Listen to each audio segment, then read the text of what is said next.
I'm left rubbing salt in YouTube's wounds about everything.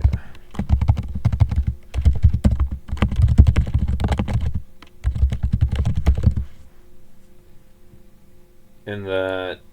as a historian who tracks politically, the immature historian who tracks politically motivated violence,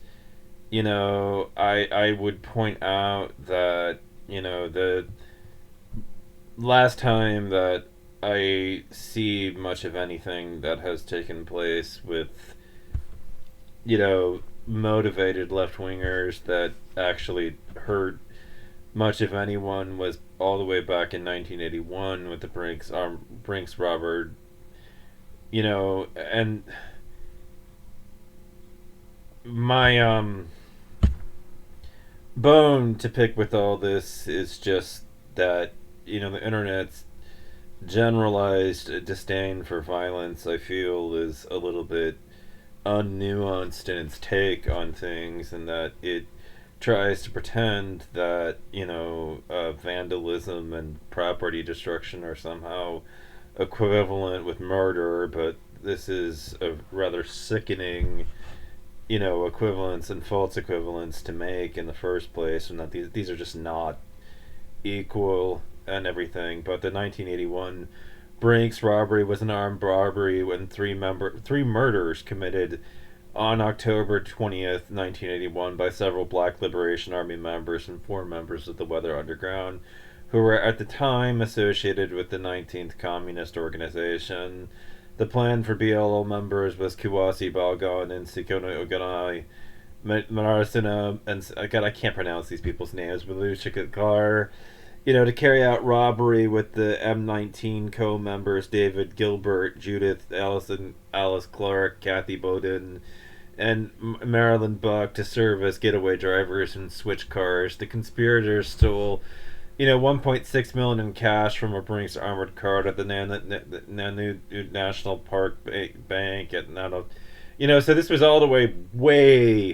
way back in 1981.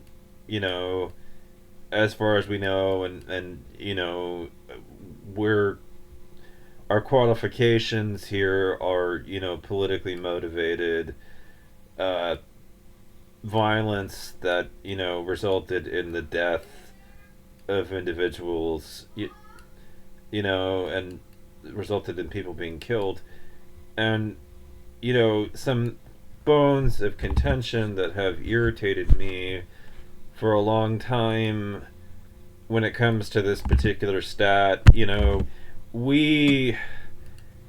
and the way that people talk about this stuff and have tracked it have been trying to, you know,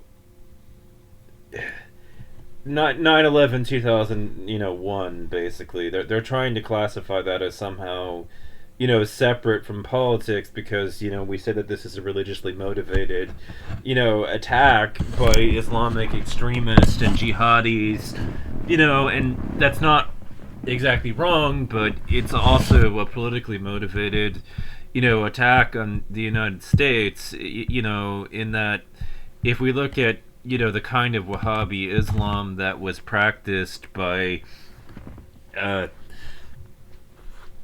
by Al Qaeda and its membership, this was an extremely conservative take and spin on Islam that was being pushed, and so this is really operating at the intersection of religion and politics, which sometimes have a way of overlapping with each other, and so you know I hate to be the bearer of the obvious here and to point something out and to be a stickler here about all this, but 9/11 was a right wing Islamic, terrorist attack on the United States that was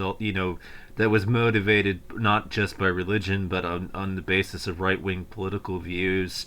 that resulted in the deaths of thousands of people, and in fact, ever since the Oklahoma City bombing, you know we have been hit, anything that resulted in people dying over and over again by right wing violence. That was a right wing attack on 9/11. It was a right wing attack in the Oklahoma City bombing. So, you know, you can say what you want about left wing violence, but the left seems to have a morality about it that really doesn't like killing people. You know, they may have burned down the police station in Minnesota or like Minneapolis or whatever, but that's not really at the same level as the atrocities that we're talking about. And the FBI, you know, on account of Fox News, has largely dropped the ball in going after, you know, and policing this, you know, because the primary threat at this point to human life and to dignity, you know, by terrorists and everything is now coming from the right, who has been killing people now, you know, since the Oklahoma City bombing. And, you know, anti-government extremists and right-wingers have been, you know, the source of almost all of this violence now for a good, you know, 40, not 40, but, you know, 39 or so years of this shit. You know, like, this has been a really, really long time, you know, of just crap going all the way back into, like, the early 80s, you know, since to like all the way back to 82. It's been a pretty consistent drumming theme of, you know, right-wing terrorism, you know, done by right-wing extremists on individuals, and, you know, like pretty consistently motivated by these right-wing beliefs. I mean, like I said, 9/11 is not some kind of exception. It was both, you know, religious, it was both a religious and a political terrorist attack. It crossed the intersection. I mean, what did we do that pissed them off but violate the conservative precepts and interpretation of Islam that they had, you know, pushed for a long time? I mean, what is it that pisses them off about the left? The left, you know, or about the United States? It's too much of a progressive nation. It's too liberal and accepting, and, you know, lets people generally, you know, for the most part, do what they want to do and everything. And there's freedom here, and that's a huge part of why they hate us so fucking much, you know. Like, but anyways, like, you know, I hate to break it to you, but, you know, we've got a pretty consistent drumbeat at this point of right-wing murders, and Phoenix Eichner was no exception. That, now, this doesn't mean that all of these mass shootings fit into a narrative of being politically motivated by, you know, because we sometimes get it where it's just some guy that's gone nut and has general, you know, anger towards society for one reason or another, but isn't, you know, generally interested in politics. But, you know,